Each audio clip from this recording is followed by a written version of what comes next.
अवधूत चिंतन गुरुदेव दत्त श्रीपादराजम शरणम प्रपद्ये. तर मागील भागात आपण पाहिले होते की पळणीस्वामी, माधव भट, माधव नंबूद्री आणि शंकर भट तिघंही ध्यानास बसले होते. 10 तास ते ध्यानात बसल्यानंतर माधवाला आणि शंकराला दोघांनाही स्वामींच्या त्या पळणीस्वामी अत्यंत उल्हासित दिसले. त्यांना त्यांच्या ध्यानातील अनुभवाबद्दल सांगण्यास सांगितले. त्यावेळेला पळणीस्वामींनी त्यांना हसतमुखात सांगण्यास सुरुवात केली. ते म्हणाले, या कलियुगातील लोकांचे किती महत्भाग्य आहे. कुरवपूर हे गाव फार लहान असले तरी स्वामींच्या महत्तेस जाणून वेदपंडित सद्ब्राह्मण शिवशर्मा आणि भार्या अंबिकेसह कुरवपुरात राहत होते. तर कुरवपुरात कोण राहत होते? तर एक ब्राह्मण कुटुंब, म्हणजे ब्राह्मणांचे नाव होते शिवशर्मा आणि त्यांच्या पत्नीचे नाव होते अंबिके. तिच्यासोबत ते राहत होते. कुरवपुरातील ते एकुलते एक असे ब्राह्मण कुटुंब होते. ते द्वीप ओलांडून येऊन ब्राह्मणोचित कार्यक्रमाने धर्मार्जन करून रोज कुरवपुरास परत जात. आता ते तिकडे एकमेव ब्राह्मण कुटुंब होते आणि ते तो कुरवपूर जर बघितलं तसं पाण्यामध्ये असं, तर ते कुरवपुराचा द्वीप ओलांडून पलीकडे येऊन काय करायचे, तर तिथे पलीकडे जाऊन ब्राह्मणाचे कर्मकार्य, म्हणजे जे काही ब्राह्मणाची असलेली कर्मकार्य करायचे आणि धनार्जन करायचे किंवा आपले अर्थार्जन करीत होते आणि परत कुरवपुरात येत होते. तर हे शिवशर्मा हे फार मोठे विद्वान पंडित होते. ते अनुष्ठानीरत म्हणजे अनुष्ठान करणारे, काश्यप गोत्रोत्पन्न म्हणजे त्यांचा जन्म काश्यप गोत्रात झालेला होता असे यजुर्वेदीय ब्राह्मण होते. शिवशर्मास झालेली संताने थोड्याच कालावधीत दिवंगत होत असत, म्हणजे मरण पावत असत. कसाबसा एक मुलगा वाचला, पण दुर्दैवाने तो मुलगासुद्धा जड आणि मंदबुद्धीचा झाला. निष्प्रयोजक म्हणजे त्याला काहीही काम करता येणार नाही असे संतान प्राप्त झाल्यामुळे शिवशर्मा दुःखी होते. एके दिवशी श्रीपाद शिवल्लभांसमोर वेदपठन करून ते मौनपणे उभे राहिले. श्री स्वामी त्यांचे मनोगत ओळखून मंदहास्य करीत त्यांना म्हणाले, शिवशर्मा, दुसरी सगळी चिंता सोडून निरंतर माझेच ध्यान करणाऱ्यांना मी दास असतो. आता हे वाक्य शिवशर्मासाठीच नाही तर आपल्यासाठी सुद्धा आहे. बघा काय म्हणतात श्रीपाद प्रभू, दुसरी सगळी चिंता सोडून निरंतर माझेच ध्यान करणाऱ्यांचा मी दास असतो. म्हणजे आपण पण काय करतो, आपल्याला ज्या संसारामध्ये ज्या काही विवंचना आहेत, ज्या काही कष्ट आहेत आणि आपण नेहमी त्याचंच हे करण्यापेक्षा काय करायचं, तर प्रभूंचं ध्यान करायचं. प्रभूंचं ध्यान केल्यामुळे प्रभू त्या अशा निरंतर चिंतामुक्त होऊन प्रभूंचे ध्यान करणाऱ्यांचे प्रभू दास होतात. तर काही वाक्य, काही ओळी ह्या आपल्यासाठी सुद्धा लागू पडतात. तुझी चिंता काय आहे ते सांग, असं श्रीपाद शिवशर्मांना म्हणाले. त्यावर शिवशर्मा म्हणाले, स्वामी, माझा एकुलता एक मुलगा माझ्यापेक्षाही मोठा पंडित वक्ता व्हावा अशी माझी इच्छा आहे, परंतु ती पूर्णपणे रसातळाच गेली. माझा मुलगा अत्यंत मंदबुद्धीचा आहे. सर्व चराचरात सगळ्या घटाघटात व्यापून असणाऱ्या, सामर्थ्यवंत असणाऱ्या आपल्यास त्याला पंडित करणे, निष्ठावान करणे काहीच अवघड नाही. तर शिवशर्मा काय म्हणतायत, तर त्यांचा मुलगा हा अत्यंत मूढ झाल्यामुळे किंवा त्यांच्या सगळ्या इच्छा रसातळात गेल्या आहेत. पण जे सर्व शक्तिमान आहेत, जे सर्व चराचरात सामावले आहेत, अशा ज्या श्रीपाद शिवल्लभांना त्यांना पंडित करणे काही अशक्य नाही, निष्ठावान करणे अवघड नाही, एवढी माझ्यावर कृपा करा, असं शिवशर्मा त्यांच्याकडे श्रीपाद शिवल्लभ प्रभूंकडे मागणी करतात. त्यावर श्रीपाद शिवल्लभ प्रभू काय म्हणतात, बाबा, कोणी कितीही मोठा असला तरी जन्म कर्मफल अनिवार्य आहे. सगळी सृष्टीसुद्धा शासनाचे उल्लंघन न करता चालत असते. स्त्रियांना पूजेचे फळ म्हणून नवरा मिळतो, दानाचे फलस्वरूप मुले होतात. सर्वदा दान सत्पात्री करावे. दान घेणारे सत्पात्री नसतील तर किंवा दानास योग्य नसतील तर अनिष्टच संभवते. आता बघा, इथे दानाचं महत्त्व सांगितलं आणि दान कोणत्या व्यक्तीस करावं, तर योग्य किंवा सत्पात्री व्यक्तीस करावं. आणि सत्पात्री व्यक्तीस दान केल्याने काय होतं, त्याचा पुढे त्यांनी विवेचन केलेलं आहे. सद्बुद्धी असलेल्या व्यक्तीस जेवू घातल्यास त्याने केलेल्या पुण्यकार्याबद्दल प्राप्त होणाऱ्या पुण्यफलातील थोडा भाग अन्नदात्यास मिळतो. म्हणजे जर आपण कोण एखाद्या सत्पात्री अशा पुरुषास दान दिले, म्हणजे योग्य व्यक्तीस दान दिले, तर त्या योग्य व्यक्ती जो काही पुण्यफल करेल त्याच्यातलं थोडासा भाग हा दान करणाऱ्याला अन्नदानच पण. परंतु दुर्बुद्धी असलेल्या माणसाला अन्न दिल्यास त्याने केलेल्या पापकार्यामुळे मिळणाऱ्या पापाचा थोडा भाग अन्नदात्यास मिळतो. म्हणून नेहमी दान हे सुद्धा योग्य व्यक्तीस द्यावा. अयोग्य व्यक्तीस जर आपण दान केलं तर त्यांनी केलेल्या पुण्याचा किंवा जो ज्याला आपण दान देतो त्यांनी केलेल्या पापाचा किंवा पुण्याचा जो काही थोडाफार वाटा आहे तो दान करणाऱ्यास मिळत असतो. दान करताना माणसाने अहंकार रहित होऊन दान करावे. आता एखादी गोष्ट देताना किंवा दान करताना अहंकार रहित असावं. म्हणजे मी देतोय, मी करतोय हा सगळा जो अहंकार आहे ना तो बाजूला ठेवून दान केलं पाहिजे. त्याचा मोठेपणा नसावा. दिलेल्या गोष्टीचं आपण म्हणतो ना उजव्या हाताने दिलेले एखादं दान असेल तर डाव्या हातासही कळता कामा नये. इतकं दान हे गुप्तपणे करावं. त्याचा अहंकार बाळगू नये. आणि जर असे दान अहंकाररहितपणे केलं तरच त्याचे चांगले फळ मिळेल. पूर्वजन्मीच्या कर्मफळानेच तुला मंद बुद्धीचा मुलगा जन्मला. म्हणजे हे जे कोण आहेत आपले शिवशर्मा आहेत त्यांचं पूर्वजन्मीच्या कर्मफळामुळेच त्यांना मंदबुद्धीचा मुलगा जन्मला. तुम्ही दाम्पत्याने अल्पायुषी संतान नको पूर्णायुषीच पाहिजे असे मागणे केले. पूर्णायुषी पुत्र दिला, पण त्याच्या पूर्वजन्मीचे पाप निवारण करून त्याला योग्य असा पंडित करावायचे. म्हणजे कर्मसूत्राला अनुसरून तू देहत्याग करण्यास सिद्ध राहा. आता श्रीपाद शिवल्लभ काय म्हणतात की तुमच्या शिवशर्मांना म्हणतात की तुमचे जे काही पूर्वकर्म होतं, म्हणजे आताही बघा ही समस्या आता त्या काळातली नाही. म्हणून मी तुम्हाला जेव्हा म्हणतो की तुम्ही जेव्हा श्रीपाद शिवल्लभ चरित्र वाचता तेव्हा त्यातल्या घटना या तुम्हाला आजच्या घटनांशी साधर्म्य असतं. आजही आपण असे पाहिले की अनेक मातापित्यांच्या पोटी अल्पबुद्धी असलेली किंवा गतिमंद असलेली बालकं जन्मात त्यांची काही प्रगती होत नसते. तर हे काय दोष आहे? तर हा आपल्या पूर्वकर्माचा दोष असतो.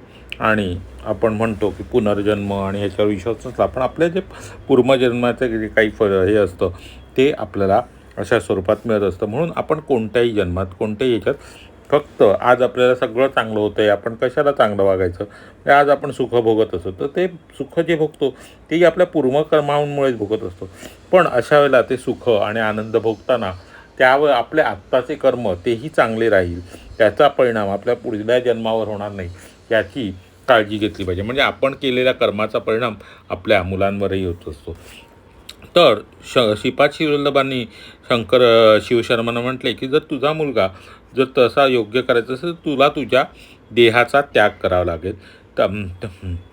तेव्हा शिवशर्मा त्यांना म्हणतात, स्वामी, माझ्या वृद्धावस्थेमध्ये प्रवेश झालेलाच आहे.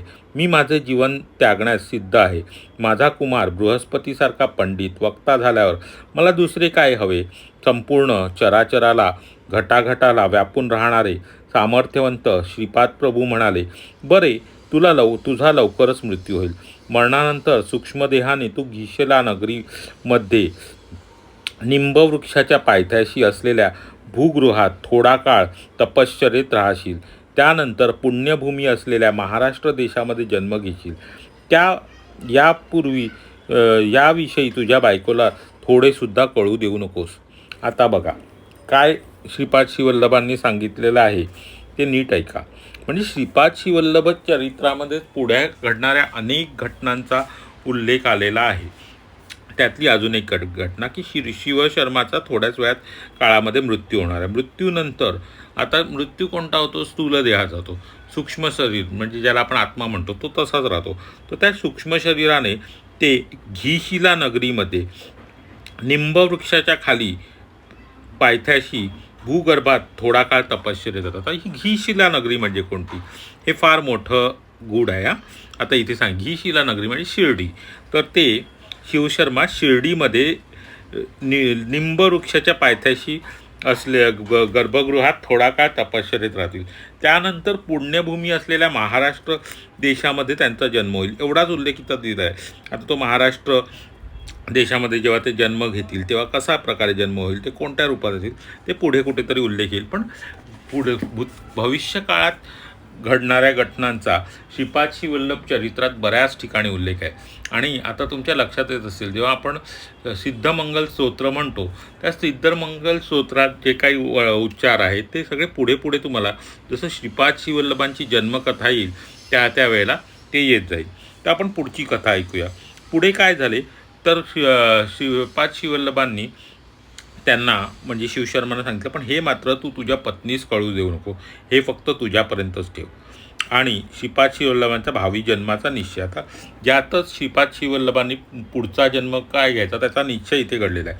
आता ही घटना आणि ही तारीख का महत्त्वाची ते इथे आलं आहे. लवकरच शिवशर्मा मरण पावला. अंबिका तिच्या मुलासह भिक्षाटन करून जगत होती. शेजार पाजारचे लोक हसत टिंगल उडवीत त्यास उडवीत असत. त्यास अंतच नसे. त्या मठ्ठ ब्राह्मण मुलास अपमान असह्य होऊन तो आत्महत्या करण्यासाठी नदीकडे धावत पळत सुटला. आता वडिलांचे छत्र गेलेले, त्यामुळे त्याची आई ही भिक्षाटन करून जगत होती.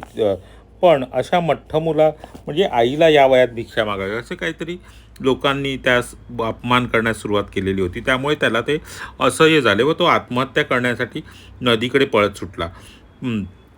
त्याची माता म्हणजे मातासुद्धा अंबिका त्याच्या मागे मागे आत्महत्या करण्यासाठी नदीकडे धावत सुटली. पण त्यांच्या पूर्ण पुण्याईच्या प्रभावाने वाटेत त्यांना श्रीपाद वल्लभ स्वामी समोर आले आणि त्यांनी त्या दोघांनाही आत्महत्येच्या प्रयत्नातून सोडविले. श्रीपाद वल्लभ स्वामींनी त्यांना अपार करुणाकटाक्षाने त्या मूर्ख बालकाला महापंडित केले. आता बघा, श्रीपाद वल्लभांनी शिवशर्माला सांगितल्याप्रमाणे आता त्याच्या मुलाला फक्त एक कटाक्षानेच महापंडित केले. अंबिकेने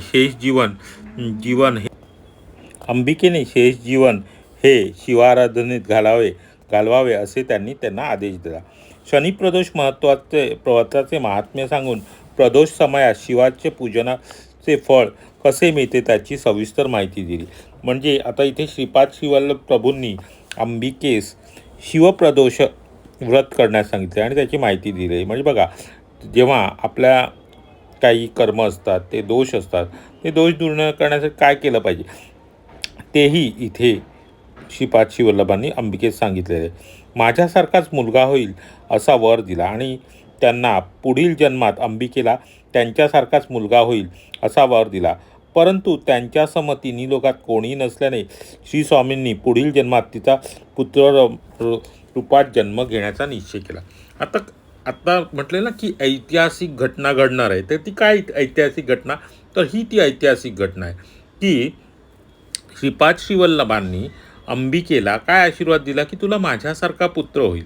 पण आता श्रीपाद वल्लभ प्रभू म्हणजे समस्त चराचराचे प्रतिपालक, त्यांच्यासारखा दुसरा कोणता पुत्र मिळणार, म्हणजे त्यांनाच पुढे अंबिकेच्या पोटी जन्म घ्यायचा आहे अशी जी लीला घडली.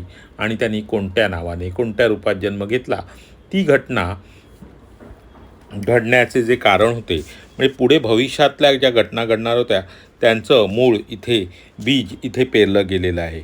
तर आपण पुढचा भाग बघू. समस्त कल्याणकारी गुणांनी युक्त अशा वासव अंबिकेस श्रीपाद प्रभू म्हणाले, तुला संकल्प सिद्ध होईल. मी आणखीन 14 वर्षे म्हणजे या शरीराला 30 वर्षे येईपर्यंत श्रीपाद वल्लभ या रूपातच राहून नंतर गुप्त होईल. म्हणजे वल्लभ चरित्र आपण ऐकतोय, पण ह्या चरित्रामध्ये श्रीपाद वल्लभांचा जन्म कुठे झाला, काय झाला, याचा कुठेच अजूनही उल्लेख आलेला नाही. आणि हे जे चरित्र शंकर भट्टांना जेव्हा कळतं आहे त्यावेळेला, जेव्हा पळणीस्वामी त्यांना ही कथा सांगतात, त्यावेळेला श्रीपाद वल्लभ हे कुरवपुरामध्ये आहेत आणि त्यांचं त्यावेळेस वय 16 आहे. त्यामुळे त्याच्या पुढच्या कथेत श्रीपाद वल्लभ काय सांगतायत वासव अंबिकेस, म्हणजे त्या अंबिकेस की तू पुढच्या 14 वर्ष आणखीन मी या शरीरात राहणार आहे. 30 वर्षे येईपर्यंत, म्हणजे ते शरीर जे श्रीपाद वल्लभाचे शरीर, त्यामध्ये दत्तप्रभू 14 वर्ष राहणार आहेत.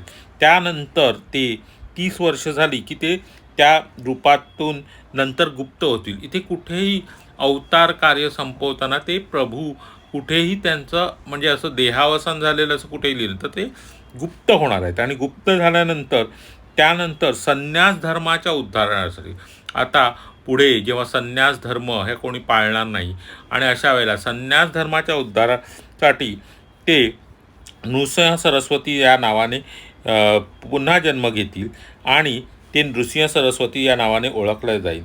त्या दुसऱ्या अवतारात माझे वय 80 वर्षे राहील. त्या अवतार समाप्तीनंतर कर्दळीवनात 300 वर्ष तपोनिष्ठ राहून प्रज्ञापुरात स्वामी समर्थ या नावाने अवतार धारण करीन. अवधूत अवस्थेत सिद्ध पुरुषांच्या रूपाने अपरिमित अशा दिव्यकांतीने अगाध लीला दाखवीन. साऱ्या जगाला धर्मकर्माला अनुसरून त्याविषयी आसक्तीरहित करीन.